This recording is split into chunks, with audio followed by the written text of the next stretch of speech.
孩子咳嗽，家长心焦又心疼。一感冒就伴着咳嗽。小孩咳嗽究竟是什么惹的祸？小孩的咳嗽特别是反复的咳嗽，跟吃有关系。一包代茶饮，3叶足浴方，能让宝宝快速止咳。不管是寒咳、热咳，其实都不好用。云南白药提示您收看本期《中华医药》，吃出来的咳嗽。观众朋友您好，欢迎收看这期的《中华医药》。现在大家养孩子啊，都觉得不容易。这种不容易不是因为缺吃少穿，而是通常因为孩子的健康问题。如果一个家庭里边这孩子经常生病的话，那做家长的真的是能操碎了心。很多的家长通过微信平台问我们能不能针对一些常见的儿科疾病进行一些解读，比如说在日常生活当中应该注意些什么来避免孩子感冒发烧。但其实啊，这孩子的疾病啊，往往跟吃有着密切的关系。比如说咳嗽，很多啊都是吃出来的，这也是我们今天要讨论的话题。首先要欢迎今天来到我们演播室做客的2位专家。侯江红，河南省中医院儿科诊疗中心主任、主任医师，擅长中医中药调理小儿脾胃功能以及免疫功能紊乱引起的感冒、久咳、小儿哮喘、反复呼吸道感染和鼻炎。李伟，河南省中医院儿科诊疗中心主任医师，擅长中医中药调理小儿反复呼吸道感染、慢性咳嗽、哮喘等儿科疾病。欢迎2位。欢迎我们健康问诊团的嘉宾朋友们，欢迎大家。首先要请大家来看一个短片，这是我们的记者在制作这期节目之前去到了一家儿科门诊，记录了一些当时的情况，一起来看一看。早上7点半，家长们就带着孩子来这里候诊，大多数孩子是因为咳嗽，还有一些是长期反复咳嗽的老病号。来这里就诊的很多孩子都得过肺炎，因为肺炎已经住过3次院了，他现在才4岁半，总是没好彻底，然后稍微见一点凉气，又重新开始了，吃点药，一副药没吃完，见轻了又开始了，一感冒就伴着咳嗽。然后现在都是有时候就觉得你还没有发现感冒的症状，他的咳嗽就先来了。我们那次住院时候传的最严重，就直接传的吐。我觉得人家孩子都挺好的，为什么我的孩子就老这样？就是正常反应下就直接给你就传开了，我根本就没有就措手不及，根本就没有那个啥预备，就这样。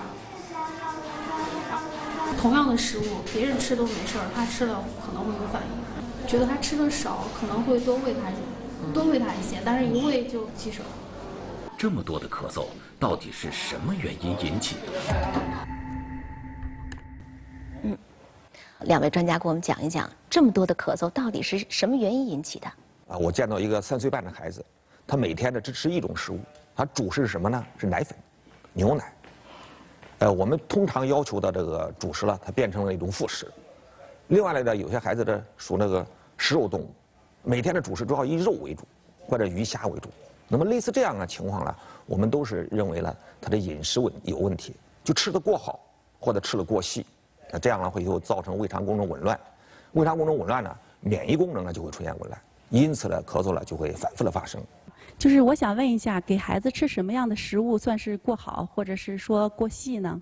比如说我刚才说那个3岁多的孩子，因为随着年龄的增长啊，孩子这个牛奶的摄入量啊应该越来越少，我们应该多吃一些，粗纤维的食物。这是一种情况，就是食物的比较单一。那么另外一种呢，为了让孩子多吃点蔬菜、水果，家长呢把蔬菜、水果都打成汁儿，这样呢实际上把蔬菜、水果里边的这个粗纤维的都给去掉了。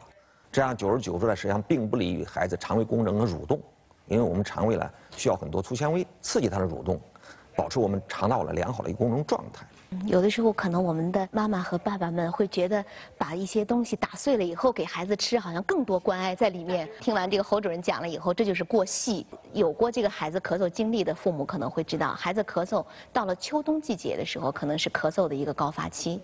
但是我们为什么会选择在这样的夏季做这样一期节目，其实是有原因的。我们请侯主任给我们讲一讲。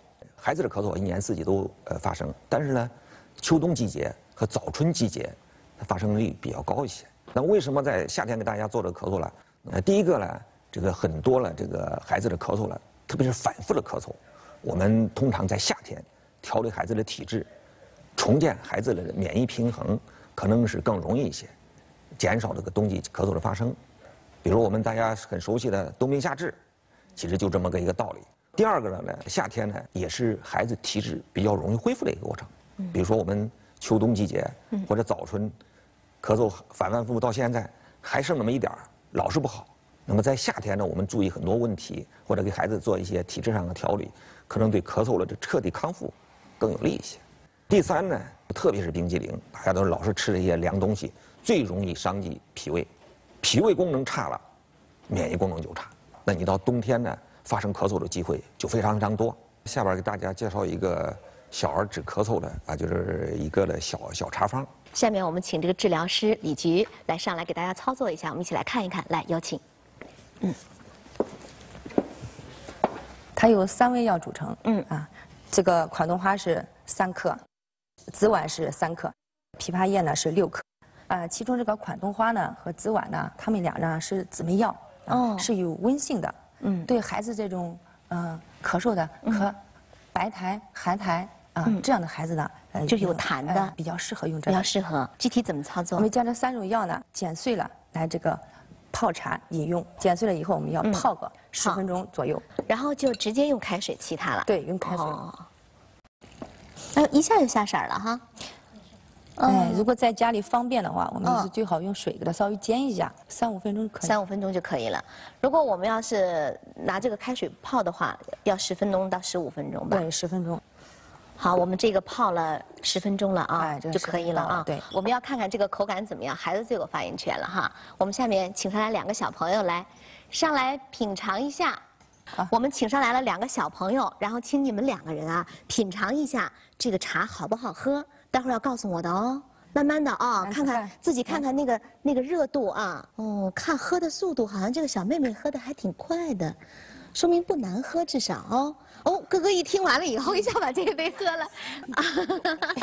慢点，还有呢。能跟我们讲一讲啊，就是好不好喝？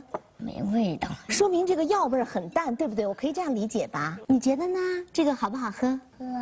好喝，怪不得一开始你喝的那么快呢。你有没有喝出什么味道？什么味道？觉得蛋糕的味道。我们这里面有一些刚才就是那个药茶啊，我们请我们这个嘉宾朋友来品尝一下，你们觉得这个口感怎么样？刚2个小朋友都已经讲过了，你们这样品尝了以后，可能心里就有数了哈。将来给孩子，这个里边有没有加糖啊？为什么能喝出一点甜味来？大家之所以吃出甜味来，是因为我们这3味药呢都是秘制的，经过炮制的，所以它有蜂蜜的这些香味儿。我也尝了一下，确实好像它的药味儿并不是很浓，而且有一种甜香的味道。我们看制作过程的时候，并没有加糖哈，但是这3味药都是制过的，是吧？为什么要这样做呢？因为这药呢，生药秘制了以后呢，它会加强了宣肺止咳的作用，另外呢，口感呢也会变得更好一些。如果孩子咳嗽的厉害了，我们煮一煮，让孩子少量的、频繁的服用，那么能达到这个紧急缓解咳嗽的作用。那如果有一个问题了，就如果有些孩子就是不喜欢喝这个代茶饮怎么办？他有时候他见深的颜色了，他不愿意喝，那我们怎么办呢？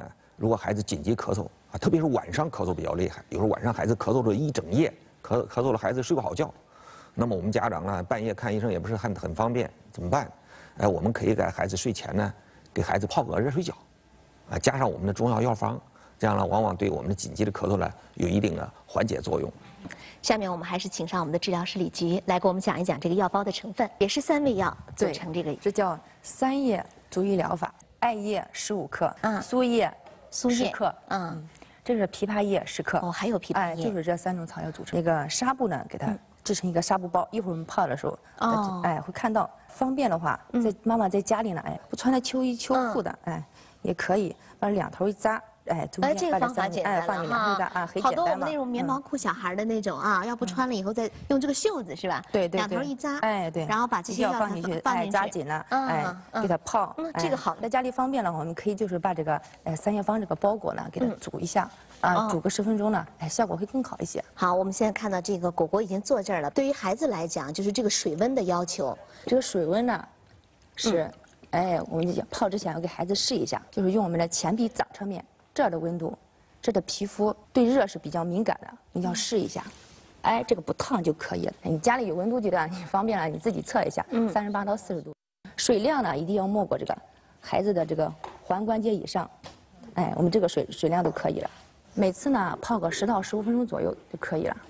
或者呢，我们的小朋友泡一会儿，哎呀，他妈妈我头上出汗了，哎，就看看我们的额头，额头稍稍有汗出了，哎，这个时候就可以了，不要给孩子泡得大汗淋淋的。足浴期间呢，要注意多给孩子多喝水，哎，不要着凉了，不要吃这个寒凉的食物，比如说冰激凌之类的凉东西。每天呢给孩子泡一次，哎，3到5天是一个疗程，这样呢有助于缓解孩子在夜间的咳嗽症状，哎，有利于他睡眠，还可以预防这个小儿感冒咳嗽。我家宝宝经常干咳，也没有感冒，就是时不时都听到他1、2声咳嗽，好像听的感觉好像是有咽炎一样。你说像咽炎的一个咳嗽，是因为吃的干燥的膨化食品多了以后，刺激咽腔，会刺激性的干咳。如果时机的话，晚上咳嗽会加重。下面我们通过一个短片来了解一下，如果孩子要是吃得过杂了以后，会对健康带来怎样的影响？我是人身体里的垃圾制造者，毒气小精灵，喜欢吃零食，不喜欢吃饭。今天，傻瓜主人又给我送来这么多好吃的，有巧克力、雪糕、薯片、辣条、干脆面、火腿肠、山楂片、棒棒糖，哈哈，又可以饱餐一顿啦！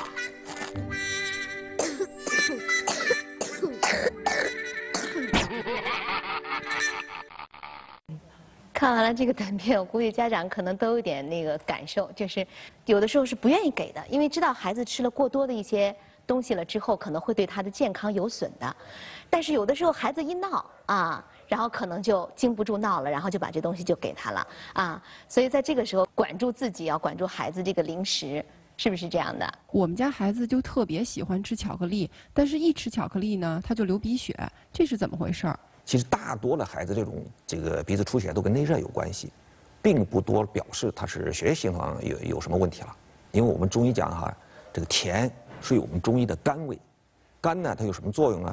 经常用多了它会有缓治脾胃的作用，它就是等于怎么解释？就是它能让我们的肠胃功能蠕动减慢，影响我们孩子的消化吸收功能。那么久而久之呢，就容易造成积食，积食久了就容易生热，生热久了就容易生火。我们看到有些孩子喝个粥，要家长加很多糖，否则让他不喝，啊，大量的甜食的话有很多问题。我有一次看了这个病人，小孩感冒，24小时之内他看了3个医生，啊，到我那儿拍了3大堆药，我印象很深了，他开了13块6毛钱的药，他老大了不高兴。太便宜了，他就认为这个药，你这个我看这么多地方，你能治病吗？强烈要求输液打针。怎么说呢？我们认为很多疾病跟我们家长有关系，啊，也就是我们最大限度让我们孩子的这个身体自身的抵抗力增强。有的时候我们会觉得中药会比较慢，然后呢可能就会着急，怕孩子得肺炎，所以就会给他用抗生素。抗生素是可以用的吗？说到这儿，我都想问问诸位的这些家长们，你们举手，我家里头没有消炎药，任何都没有。一点抗生素都没有了，有几个人？实在的说，几个？目前对，我们就说目前没有的。那还行啊，1多半呢。我们在300个家长的听课里边了哈，大概我统计了一下，举手了是3%，那就意味着这个300里头只有不到10个人，家里没有抗生素。我们在门诊上遇到这样一个病人，孩子才1岁半，他说我这孩子单是住院，花了医药费就是15万。那么我们想一想，15万在1岁半的一个孩子里边，用到他身体里边有多少抗生素？你比如说，我们本来这个楼设计了抗8度地震，你今天这个装修，明天那个装修，今天这儿敲了，明天跟这儿打了，我想这个楼的实用功能肯定不受影响。但是将来呢，能抗8度地震吗？未必。这就为什么我们不提倡滥用抗生素的很重要原因。也就是说，可能有一些孩子不停的这样的生病，也会让孩子的体质会变得越来越弱。对，如果针对这样孩子体质弱，该怎么去调养？因为他不是1天2天弱了，是我们调理的需要过程。我呢给大家介绍一个，平时调理孩子比较虚弱这一类的孩子的这个一个小药方。好，来我们一起来了解一下。首先第一个方我们配器一共有6味药组成，有太子参、炒白扁豆、生栀子、焦神曲、槟榔、炒牵牛子，一共6味药。6味药呢，按不同的比例进行配，而且这个药了哈，我们要用凉水先浸泡一下。说药配好了以后呢，先倒到凉水里边。这个水呢要泡多长时间呢？一般来讲，我们要泡15到30分钟。比如说冬天，我们泡的时间稍微长一些；夏天呢，我们时间可以短一些。泡完了以后，包括这个凉水一并加入煎锅里煎煮，然后把火打开，让它慢慢的煮开。开锅了以后呢，我们把火放小一点。一般来讲，我们不直接用铝锅或者铜锅、铁锅，有不锈钢的，或者是这个我们直接用砂锅就可以了。15分钟以后呢，我再建议大家呢再焖泡一会儿，会增加这个药液里边的有效浓度。一般的我们中药呢需要煎2次，完了混到一起，然后孩子再分开喝，这是一种方法。另外一种方法还可以，什么呢？我们喝一次煎一次。比如说我们大孩子3岁以上，煎出来以后，每一顿呢大概我们再喝的6到80毫升。再小的小孩呢，我们可以30-40毫升。那么在1岁以下的孩子呢，10毫升或者20毫升就可以了。一般来讲，每天呢服了2到3次。这种调理呢，也不是要求你们每天都要吃药。比如说我们孩子这段来这个亚健康症状很多，那么我们每周呢可以服4到5天，休息个2到3天。那么这个方呢，主要是益气健脾、消湿清热的作用。作为家长朋友，怎么来判断自己的孩子是这一类体质的呢？李总，我们首先看面色，我们看看脸色是微黄的，脸上呢有白一块、黄一块。我们看个小孩手掌，如果摁下起来是黄的，说明这小孩也是体质差的孩子。再一个，小孩没有力气，或者稍微的上下楼梯就要爸爸妈妈抱，就特别发懒。还有一个汗出比较多，汗珠就往下掉。我要给大家介绍一个保健的一个穴位，你就请这个治疗师李菊上来给我们现场演示一下啊！大家看，小朋友低头的时候，你看这背部有一个最高的凸起点，对，这个点是我们说的大椎穴。沿着大椎穴呢往下数3个棘突点，这是1个，哎，2个，哎，3个，哎。这个第3个棘突点呢，往下有一个坑，第3和第4之间的这个位置是吧？对，这个凹陷处，这就是我们说的深柱穴了。哎，这就是深柱穴的位置。因为孩子呢皮肤比较娇嫩，我们今天选择的是温和灸，温热很舒服的。这个距离皮肤呢是2到3厘米，因为孩子呢爱动是吗？我们一定要注意这个距离。哦，就是说在给小孩灸的时候，可能更要注意到他的高度。孩子呢。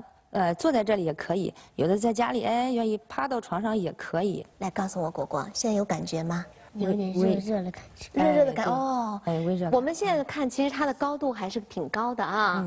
已经感觉到热的感觉了，是吧？这个热的感觉你觉得舒服不舒服？算舒服。哦，算舒服。灸一会儿呢，这个我们要谈一下这个艾灰。我们一般灸一次需要灸多久的时间？每次呢灸个5到10分钟左右。灸着孩子说微热了，或者是孩子的皮肤呢稍稍有发红了，每天灸一次，每天灸一次，连续5天呢是一个疗程，每月呢给他做一个疗程。艾灸期间呢要注意那个给孩子多喝温开水，避风寒。比如说这个孩子经常咳嗽啦，流涕啦，鼻塞啦。都是比较适合做这个深度灸的。刚才我们看现场那个治疗师李菊给这个小孩给现场灸了一下哈。下面我们要请侯主任给我们讲一讲这个灸深柱穴这个方法是适合所有的孩子都用吗？其实我们每个年龄段都可以用，只不过我们用了要注意几个问题啊。一个是如果小孩小的时候我们要注意，因为我们怕这个烫着孩子。再一个，孩子刚吃完饭吃过饱饭的时候，我们暂时先不要灸。这样呢，对肠胃消化不一定有太多的益处。另外呢，孩子在咳嗽的时候，同时伴有发热的时候，体温升高的时候，异常升高的时候，我们暂时不用这种方法。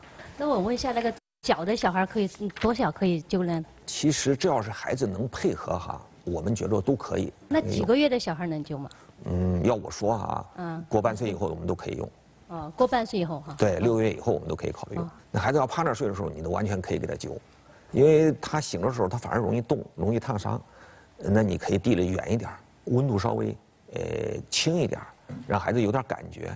你说的除了这些药方和这个艾灸以外，有没有通过饮食提高体质的方法？给大家推荐一个药粥。好，来我们一起来了解一下。有4种原料，一个是小米，就不要再用冷水再淘了，因为冷水淘了以后，它会丢失很多小米中的里很多的有效成分。另外一种呢，山药，山药是平补三焦，健脾益肺，但是它不容易上火，所以说我们孩子可以经常食用。我们选用呢，就是我们常用的一种容易煮面的一种山药，切成了一个菱形的薄片，这样的话山药很容易煮熟。还有一种我们的主要成分呢是百合，百合呢有2种啊，一种是鲜百合，还有一种呢是干的百合。鲜的百合啊，洗干净以后，可以这个到我们的粥快煮熟了啊，或者剩个10几分钟以后我们再下进去。如果是干的百合呢，可以先用冷水先浸泡一下。另外一种呢，还有一个胡萝卜，对孩子大便呢保持通畅，刺激孩子的肠道蠕动是非常有益的。我们的现在的百合呢，就是干百合，泡水以后，因此呢，我们在凉水的时候直接下进去。首先，我们把水做上以后，打开火，水已经开了，然后呢，我们呢可以下进去小米儿，然后山药同时也可以下进去，胡萝卜片儿也放进去。我想告诉大家了啊，我们煮小米粥了，还有一样东西呢，我希望大家能放一点，就是小苏打啊。我们通常家长可能会叫食用碱。第一呢哈，利于把这些小米煮了很黏；另外利于它有些有效成分的吸食出来，让这粥呢煮完了以后保持一个微碱性的一个环境，其实对孩子的肠道功能呢更为适合，可会让孩子这个消化功能更好一些。加多少？一般3口人的话，大概我们加了个。有像我们黄豆籽那么大，一般来讲，大滚15分钟以后呢，我们再放小火再煮15分钟，大体上在30分钟左右，啊，这个小米粥就可以煮得很好了。那么这个方案我们叫山药百合小米粥，主要是针对呢，也是孩子平时体质比较虚弱，适用于各个年龄段，而且每天都可以吃。确实，这个粥是适合各个年龄段的人，而我们都知道粥是很养人的。我们也会看到一些这样的情形，就小孩子不爱吃饭的人很多。但是我有一个朋友的孩子恰恰相反，这个孩子胃口特别的好，就是你给他什么他都吃特别香，而且好像胃口还特别的大啊，能吃很多的东西。但就是有一个问题，会经常积食。这样的孩子怎么办？比如我们先说吃的多，那么孩子可能长得特别胖，那么这种孩子也是肠胃的过度运化吸收造成的。这个负担过重了，肠胃功能紊乱了，他就免疫力低下。免疫力低下，它就容易出现咳嗽。除了我们饮食上一些注意事项以外呢，我呢给大家推荐一个简单的摩腹的方法。实际上简单就是揉揉肚子，给孩子揉揉肚子，利于孩子的消化。好，下面我们请这个小朋友给我们配合一下，来给我们教一教摩腹。首先呢，我们让孩子呢平躺在床上，抱搂腹部。或者是冬天特别冷的时候，我们的手呢要提前用热水洗一下，这样接触孩子的皮肤呢比较舒服。或者隔着一层秋衣也可以，用这个手指的指腹，或者手掌掌面紧贴皮肤。开始呢由慢到快，由轻到重，顺时针，顺时针泻法。什么情况下用泻法？什么情况下用补法呢？比如说孩子呢现在咳嗽比较明显啊，大便秘结、腹胀。体质，这个时候呢，我们孩子用泻法。还有一种情况是，孩子现在拉肚子，这个时候呢，我们要用补法，逆时针这样揉，什么程度合适呢？揉着揉着，有的孩子，我想尿尿，有尿意了，或者，还揉着揉着孩子，放屁了，排气了，这个时候呢就可以了，健脾和胃，帮助消化，提高免疫力的效果。就您刚才给我们推荐了这个摩腹的方法可以消食，除了这个方法之外，还有什么其他的方法吗？有些孩子的这个积食体质特别明显，不能单单有摩腹能解决问题了，我们给大家可以推荐一个治疗积食的这个小药方。这种积食的症状特别明显的，很少有孩子超过48小时，它是各种病可能就会出来了，比如说发热呀，积食了很多症状啊，甚至咳嗽的加重啊，就可能发生了。好，我们一起来看一个短片，了解一下。这个小药方呢，一共由5味药组成，一个是呢茯苓，我们用10克，第二味药呢是炒麦芽，那这个呢也是用10克。第3味药呢槟榔，我们也用10克。第4味药叫栀壳，栀壳呢我们用6克。最后一药是栀子，栀子呢我们用8克，放到这个冷水里边浸泡呢15到30分钟。那么浸泡完了我们再煎煮。这一副药一天呢煎3次，我们可以喝3次。这个小处方主要是用也是针对一些容易积食的孩子。我们家长可能会告诉你，我的孩子特别容易积食，也是很容易得感冒啊、咳嗽啊、哮喘啊等等。因为他的口气啊来源于他的肠胃，这个肠胃的发酵异常产生的这种臭味的，这是最典型的一个特点。那么另外一个特点呢，肚子胀，敲着肚子鼓鼓的，有时候孩子可能喊着肚子不太舒服。另外呢，孩子呢晚上睡觉翻来翻去的，频繁的磨牙，大便特别的黏腻这一类孩子呢，我们用这个小方，起到一个消食导滞清热的作用。你好，侯主任，我想问一下，就是那个我们家小孩老爱喝酸奶，但是一次喝好几瓶。那个老人呢，他觉得喝酸奶会促进消化，但是我觉得喝多了不太好。您看他是喝多了好还是喝少了好？这个孩子喜欢喝酸奶，这是个普遍现象。有些家长呢觉得这个酸奶利于消化，富有营养，说整箱的给孩子买回家让孩子喝，孩子呢连续喝几瓶。饭也不怎么吃了，酸奶呢我有助于消化，这是对的。如果少量了喝点酸奶，利于消化吸收，但是过量了这就不行了。过量呢是不光是酸奶，是酸性的，比如说水果，山楂、草莓，还有樱桃、橘子、菠萝、西红柿等这些酸性比较强的一些食物，那么吃多了的话都不好。一个是酸性东西吃多了，会改变孩子的体内的酸碱平衡，反而呢影响孩子的消化功能。引起肠胃功能的紊乱，所以说进而呢引起咳嗽。为什么？你看看有些孩子咳嗽了，本来轻了，参加个家长的这个婚宴或者什么这个类似这样的一个聚餐活动，一喝饮料，回去孩子又咳嗽了，甚至第2天又厉害了。那么另外呢，还有一种情况呢，就是过酸的东西久了会容易让孩子上火，上火了以后就生热，这个呢也会出现问题。更有甚呢，有些家长一看上火了，那好办。那我给他吃点清热泻火的药，说经常买一些非处方的清热泻火的药。虽然你清热了，但是这泻火的药在我们中医来讲它都是有一些这个苦寒的药物，而苦寒的药物呢，它对这个肠胃功能它有不良的影响。在孩子上火了，我们都可以用一些，但是你经常用多了，特别是有些孩子是脾胃比较虚弱的时候，苦寒是伤脾胃的。所以说这些凉的药、酸的药我们都要注意。我们家孩子特别容易爱上火。每隔一段时间就要咳嗽一次，特别是晚上凌晨的时候，咳得特别厉害。我不知道他为什么火会这么大，有什么办法能够让他的火小一些吗？第一个，我认为孩子不要吃过多的这高蛋白、高脂肪的一些食物，我们中医就叫高粱厚味，类似这样的食物我们不要吃太多，这是第一个。另外，膨化食品，煎炸的食物，或者这些干果一类的东西。那么类似这样的东西都特别容易上火的，我们少吃。那么第二个呢，我们要多喝水，因为我们知道孩子这个水的话，通过尿液是排除体内垃圾很重要的一种方式。家长特别容易给他吃的一些功能化食品，比如保健食品或者我们中药的一些补药我们经常遇到这个家长就是说，侯医生，这个我们弄了很多虫草，那么孩子体质很弱，能不能经常吃？甚至有些保健药是国外进口的，那些我也看不懂是什么药，或者怎么还有什么好处。如果是这些药是能解决孩子的很多问题了，那我们就简单了。其实这些大量的补品这些药，我们不要给孩子随意的这个使用。你看有些家长给孩子的这个身体没补好，给孩子的这个性早熟给补上去了，小胡子出来了，这有所以说就大量滥用这些补品的很重要的方式。我们最大限度的从饮食中去获取。其实我再给大家推荐一种这个饮食的一种方法。经常吃这些东西的话，可以让孩子的这个火气呢小一点，也是一道粥。好，我们一起来看一下它的制作方法。我们叫山药杏仁糯米粥主要是针对孩子的咳嗽偏热的，比如说咳嗽、痰黄、痰稠，或者是小孩平时内热比较大而伴有咳嗽的。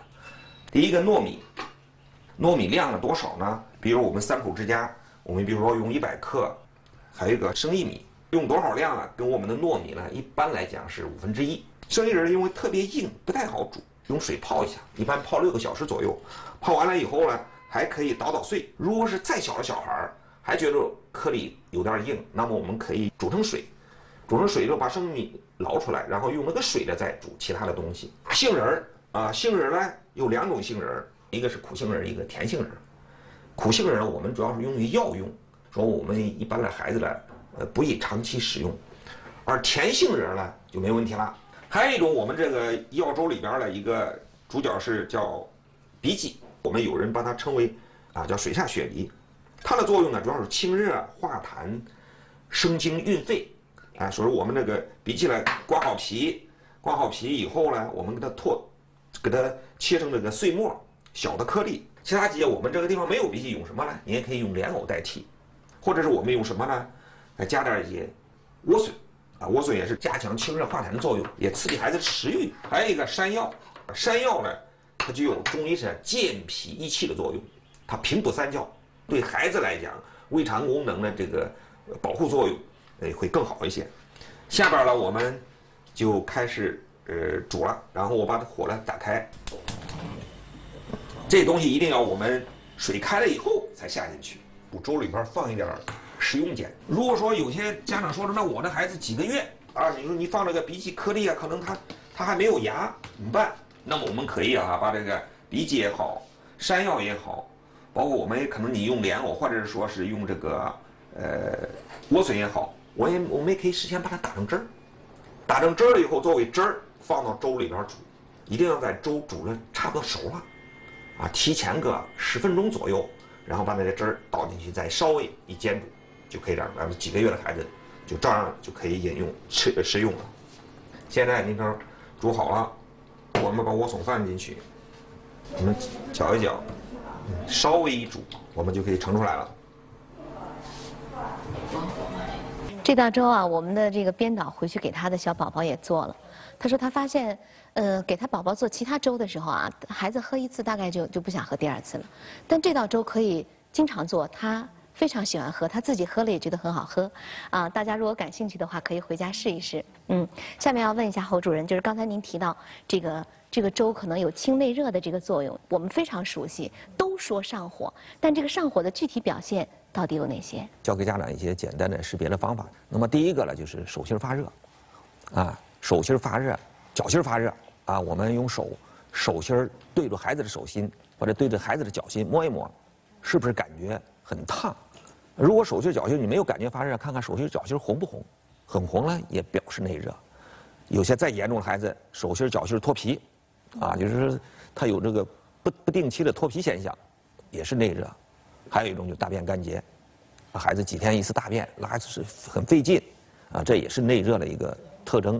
多汗有时候多汗呢未必就一定是缺钙造成的。我们有些家长一看多汗就跟孩子猛劲儿的补钙，结果孩子内热更大，汗更多其实它可能是内热造成的。再一个看看孩子的舌头舌质是不是特别红，如果舌质特别红，经常红，因为我们正常孩子的舌头是淡红色，也表示内热特别大。尿黄小便黄，内热比较大的一种表现因为早上了孩子经过一夜的尿液弄锁了，他肯定会黄。那么这一次呢，我们不作数看看平时的尿液怎么样。那么再一个，有些孩子的眼屎特别多经常出眼屎特别多，所有这些问题呢，都表示你的孩子的属于这个热盛的体质这都很容易有病。那个如果孩子的这个内热比较大，除了我们给大家讲那些饮食生活注意事项我也给大家推荐一个供大家平时的调理孩子这种体质、这种亚健康状态来使用。好，我们一起来看一下。